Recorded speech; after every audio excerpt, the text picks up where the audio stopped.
इस बात में कोई शक नहीं है कि बच्चे हर काम अपने बड़ों से ही सीखते हैं।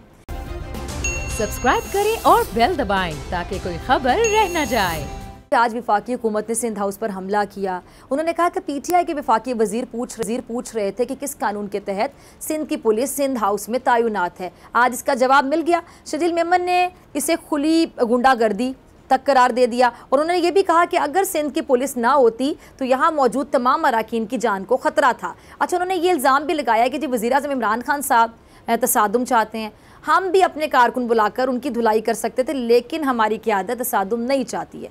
उन्होंने अदलिया से सिंध हाउस पर हमले का नोटिस लेने का मुतालबा भी किया और ये भी कहा है कि हमें मजबूर ना किया जाए कि हम भी ऐसा ही करें और हमने भी बनी गाला देखा हुआ है। अच्छा नाज़रीन, पीटीआई कारकुनों ने मुल्क के मुख्तलिफ शहरों में मुनहरिफ होने वाले जो अराकीन हैं उनके खिलाफ खुलकर एहतजाज किया है और लाहौर में जो पार्टी कारकुन हैं उन्होंने लोटे उठाकर खातून रुकने कौमी असम्बली वजीहा अकरम के घर का घेराव करते हुए उनसे मुस्तफ़ी होने का मुतालबा किया। अच्छा, पेशावर में भी मुजाहिरीन ने वज़ीर-ए-आज़म इमरान खान साहब के हक़ और MNA नूर आलम खान के ख़िलाफ़ नारे लगाए हैं। अच्छा, दूसरी तरफ फैसलाबाद में भी रुकने कौमी असम्बली राजा रियाज के खिलाफ मुख्तलिफ मकामात पर आपने देखा होगा फ्लैक्स लगा। मौजूदा सूरत हाल को देखते हुए जो हालात हैं वो बहुत कशीदा लगते हैं। अपोजिशन सिर्फ 23 और 24 मार्च के गुजरने का इंतजार कर रही है। वो तो PDM का सारा प्लान शेयर कर रहे थे। क्या कह रहे थे जी, लाहौर से मरियम नवाज़ और जो हमजा शहबाज हैं उनकी क़यादत में लॉन्ग मार्च के काफ़िले निकलेंगे, इस्लामाबाद पहुंचेंगे और फिर उन्होंने कहा जी पीटीआई दावा करी कि 27 मार्च को इस्लामाबाद में इंसानों का समंदर नज़र आएगा, ये समंदर हम इन्हें दिखाएंगे।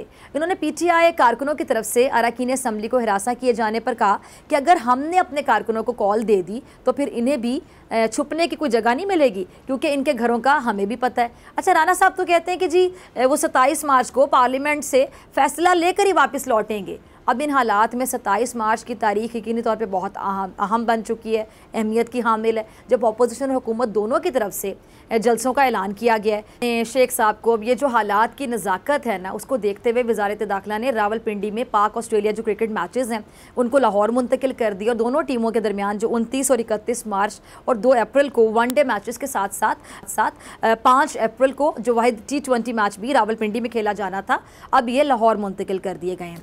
अच्छा, शेख रशीद साहब क्या फरमा रहे हैं? वो कहते हैं कि जी हम चाहते हैं कि हुकूमत और अपोजिशन दोनों जलसों के हवाले से बाहमी रजामंदी से रास्तों और जलसागाह का तयन कर लें, क्योंकि जमहूरियत में तसादुम की गुंजाइश नहीं है। लेकिन साथ ही शेख साहब ने खबरदार की है कि अगर ये मामला किसी तरह टकराव की तरफ चला गया तो अपोजिशन को किसी गलत फहमी में नहीं रहना चाहिए। अपोजिशन को कहना चाहता हूँ कि इस मुल्क के मुआशी, इक्तसादी, सियासी और आलमी जो हालात हैं वो ऐसे नहीं हैं कि इस मुल्क में किसी सियासी तसादुम की गुंजाइश हो। अच्छा नाज़रीन, पहले हुकूमत की तरफ से दबंग बयानात आ रहे थे, मगर अब लगता है कि हुकूमत ने अदम एतमाद से सियासी अंदाज में निमटने का शायद फ़ैसला कर लिया। वज़ीर ख़ारिजा साहब को जिन्होंने अपने धीमे और मुनफरिद अंदाज में मीडिया को बताया कि हुकूमत का सिंध हाउस पर धावा बोलने का कोई इरादा या प्लान नहीं है, उन्होंने बिलावल जरदारी साहब को मुखातिब करके कहा है कि वो बेफिक्र रहें और हुकूमत का सिंध में गवर्नर राज लगाने का कोई इरादा ना था ना है। वज़ीर-ए-आज़म इसके बिल्कुल हक़ में नहीं हैं। उन्होंने ये भी कहा कि जी अपोजिशन को जमहूरी अंदाज में सियासी तरीके से और आइन के दायरे के अंदर रहते हुए शिकस्त देंगे। जो बात की जा रही है, हम बेजा लोगों के रास्ते में रुकावट बनेंगे और किसी को जाने नहीं देंगे। अच्छा, ये महज प्रोपेगेंडा है वो कह रहे हैं, और ये एक पुख्ता सियासी सोच की नफ़ी और हमारा ऐसा भी कोई इरादा नहीं है। फवाद चौधरी साहब को, अच्छा फवाद चौधरी पहले अपोजिशन को 10 लाख लोगों से डरा रहे थे, अब कानूनी रास्ते पे चलने की बात कर रहे हैं। क्या कह रहे हैं कि जी हुकूमत ने पार्टी वफादारी बदलने से मुतालिक आइन के आर्टिकल 63A की तशरीह के लिए सुप्रीम कोर्ट से रुजू करने का फैसला किया है। अब इसके लिए आइन के आर्टिकल 186 के तहत रेफरेंस दायर किया जाएगा और सुप्रीम कोर्ट से राय भी मांगी जाएगी कि जब एक पार्टी के मेंबरान वाज़े तौर पर हॉर्स ट्रेडिंग में मुलव्विस हों और पैसों के बदले वफादारियां तब्दील करें तो उनके वोट की कानूनी हैसियत क्या होगी। क्या ऐसे मेंबरान जो अपनी वफादारियां मुआशी मफादात के लिए तब्दील करें, उनकी नाअहली ज़िंदगी भर होगी या फिर उन्हें दोबारा इंतखाब लड़ने की इजाज़त होगी। अच्छा, फवाद चौधरी के बकौल ये काम पीर को हो जाएगा। सुप्रीम कोर्ट से दरख्वास्त की जाएगी कि इस रेफरेंस की रोज़ाना की बुनियाद पर समाअत करके फ़ैसला दे दिया जाए।